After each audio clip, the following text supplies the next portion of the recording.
Merhaba de, açtım. Merhaba arkadaşlar. Arkadaşlar merhaba. Bugün ne yapıyoruz Berenciğim? Arkadaşlar biz bugün böyle bir bebek açıyoruz. Evet, böyle bir bebeğimiz var. Bu bebeği bize dedemiz almış.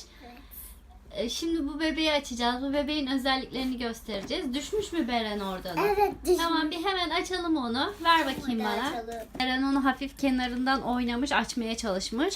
Bu Beren'e dedesinin sürprizi. Dün görmüştü bunu. Şu benim sürprizim değil yani. Arkadaşlar bakın. Bunu alayım mı Beren? Anneciğim boynumu silebilir misin? Aa, hasta mı olmuş? Bak Beren burada yazıyor. Hapşırıyor. Şarkı söylüyor. Türkçe konuşuyormuş. Başka neler var ki? Bak, Arkasında bir şeyler yazıyor mu Arkadaşlar acaba? bakın yatınca gözlerini kapatıyor. Beren, biz de saçlarını açalım mı? Tamam. Saçı açık daha güzel sanki. Hadi Ama buradaki bebeğin elbisesi daha güzelmiş Beren. Evet. Ben bizimkini çok sevmedim. Ben çok sevdim. Sevdin mi? Çiçekli çiçekli. Açamadın mı? Açacağım. Bu bebeğimizin adı neymiş Beren? Bebeğin adı yok. Biz koyalım bunun adını. Ne Chelsea. koyalım? Büyük Chelsea mi? Büyük Chelsea. Büyük Chelsea koy. Yok, Chelsea olmasın. Chelsea mi olsun? Chelsea bebeğin var, onunla karışmasın. Büyük Chelsea. Büyük Chelsea. Furkan Toys bebeğimin bakımı. Hiç isim falan bir şey yazmıyor Beren. Biz koyalım. Daha değişik bir şeyler koyalım. Tamam. Ne koyalım? Ne koyalım? Ne koyalım? Çilek. Çilek mi koyalım? Evet. Olur. Çilek kız olsun Ya bu. da çiçek. Çiçek.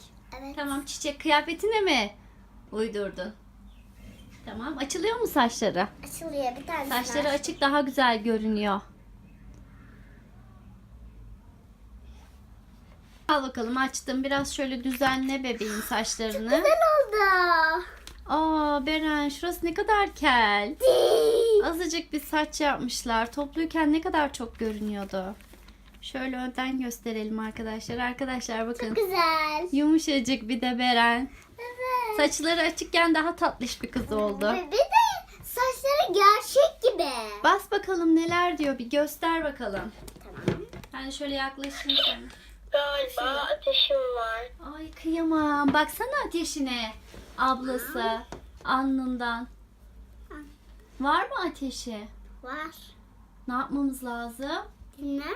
Üstünü çıkarmamız lazım. Evet. Bugün Beren ablamızın da ateşi var, değil mi? Evet. Bakın biz böyle kısa kollu giydik bugün. Evet. Yazı getirdik. Hmm. Biraz fazla ateşliyiz, değil mi Beren? Ver bakalım. Hadi çıkartalım. Cırtı var. Çıkartıyor arkadaşlar. musun? Evet. Tamam. Saçlar gibi olmasın, hayal kırıklığı. Saçları çok az çıktı. İçinden de başka şeyler çıkmasın Beren. Sünger falan. Ver bakayım. Sünger çıkmadı. Aa pili. Ha, pili var, tamam. Bas bakalım başka neler diyor. Şuradan kapatabiliyorsunuz arkadaşlar. Tamam. Açma kapama düğmesi var. Evet. Nasıl çıkartacağız şimdi bunu biz? Çıkartma, ben öyle sana hani ateşi olan çocukların üstünü çıkartırlar ya, o yüzden dedim.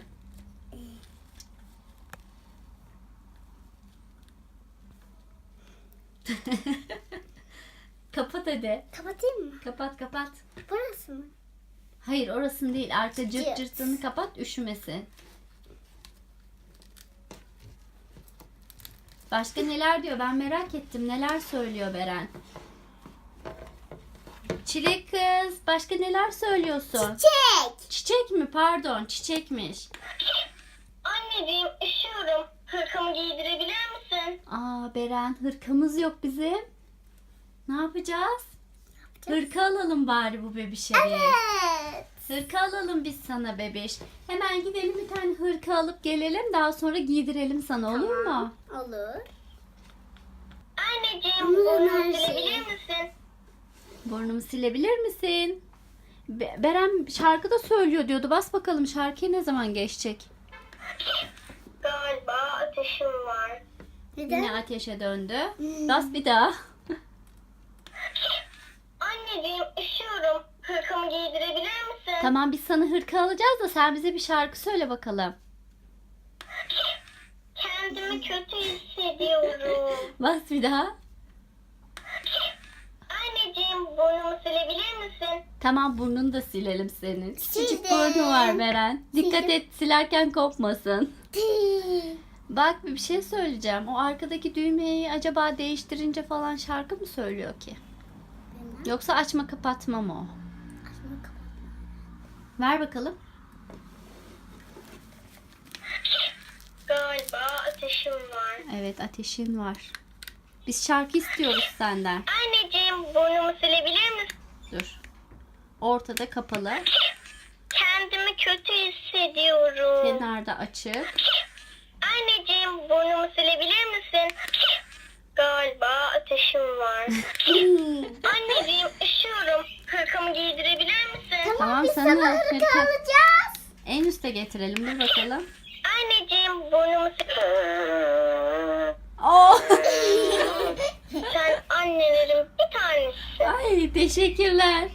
Burada şarkı söyleyecek Beren şimdi bence. Anneciğim kendimi çok iyi hissetmiyorum. Bu şurup çok tatlı. Aa, bak, farklı şeyler söylemeye Anneciğim başladı. üşüyorum. Hırkamı teşekkür ederim. Daha iyi hissediyorum. Anneciğim burnumu silebilir misin? Hep aynı şeyler. Şarkı istiyorum. Oo, acaba şarkı bu mu Beren? Sen annelerin bir tanesisin. Acaba şarkısı o muydu? Anneciğim kendimi çok iyi hissetmiyorum. Tamam, sen bize şarkı söyle. Galiba ateşim var. Beren acaba ateşini düşürünce mi söyleyecek şarkısını? Kendimi iyi hissetmiyorum diyor. Siz nasıl düşürdünüz? Bilmiyorum ki. Ne yapacağız biz sana? Ne yapacağız? zaman şarkı söyleyeceksin bize? Çok da güzel değil mi Beren? Senin hiç ateşin var gibi durmuyor. Sen bizi kandırıyorsun lay lay bence. lay lay Bak. lay lay lay lay lay. Şarkıyı mı söylüyor? Çiçek kız, sen mi söyledin o şarkıyı? Dur. Bir daha deneyelim mi Beren? Evet. Tamam. Anneciğim galiba ateşim var. Anneciğim üşüyorum. Hırkamı giydirebilir misin? Yok Beren. Bize şarkı söylemeyecek bugün Çiçek kız. Bugün modunda değil. Ama burada şarkı söylüyor yazıyor. Şu delikler Şurada nerede? şarkı söylüyor yazıyor. Bakın delikler var. arkadaşlar. Ne deliği? Yara. Bir şarkı söyletelim bu bebeğe. Evet. Nasıl söyleyeceksin sen şarkını? Ne yapmamız lazım? Kendimi kötü hissediyorum. Beren, senin şuruplarından mı içirsek acaba? Bir kere daha bas bakalım. Söyleyecek mi? Anneciğim burnumu silebilir misin? Beren siliyor gibi yap. Kandır bakalım, siliyor gibi. Hı. Evet. Mendil vereyim mi sana? Evet. Dur, mendil vereyim sana. Al bakalım, sil. Burnumu siler misin dediğinde sil ama. Bas bakalım. Galiba ateşim var. Şöyle biz de görelim bebişini. Hemen Anneciğim üşüyorum. Hırkamı giydirebilir misin? hırka mı getireceğiz şimdi? Evet. Biz bu bebeği hiç memnun edemiyoruz Beren. Kendimi kötü hissediyorum. Anneciğim burnumu silebilir misin? Heh, sil. Kopardın. Bas bakalım bir daha, belki şarkı söyle. Galiba ateşim var. Lay lay Ama lay lay senin- lay lay lom. Lay lay lay lay lom. Beren çok sorunlu bir bebek gibi. Sürekli ateşim var diyor. Ne yapacağız biz bu bebekle? Acaba bir hastaneye falan mı götürsek? Biz memnun edemiyoruz. Evet. Ne yapalım biz seninle şimdi? Götürelim mi seni hastaneye? Lay lay lay lay lay lay lom. Lay lay lay lay lom. Zora gelince şarkı mı söylüyor? Hastaneye gideceğiz deyince korktu, şarkı mı söyledi? Neden Evet. korkuyorsun hastaneden? Lay lay lay lay lay lay lom. Lay lay lay lay lom. Beren yatırınca da hemen uyuyor. Ne kadar güzel bir bebek. Keşke Uyuyor. her bebek böyle olsa. Döndeni döndeni döndeni. Ama saçı çok güzel. Evet, saçlarını ben de çok sevdim. Sadece şurada az olması biraz canımı sıktı ama çok güzel saçları. Uyu bakalım. Şu Ay, örmesi de çok güzel yapmışlar. Uyu da hemen bu. Ateşi var ya, ondan uyuyordur o. Uyurken bile üşüyorum. osuruyor. Hırkamı giydirebilir misin? Biz bu bebeğe şarkı söyletemeyeceğiz Beren bence. Biz Evet. memnun edemiyoruz bu Lay bebeği. lay lay lay lay lay. Biraz lom, onu sonra lay parka lay. çıkarıp gezdirelim. Belki o Evet. zaman memnun olur. Sevdin mi bebeğini? Evet sevdim. O zaman ne yapıyoruz? Bay bay yapıyoruz. Bye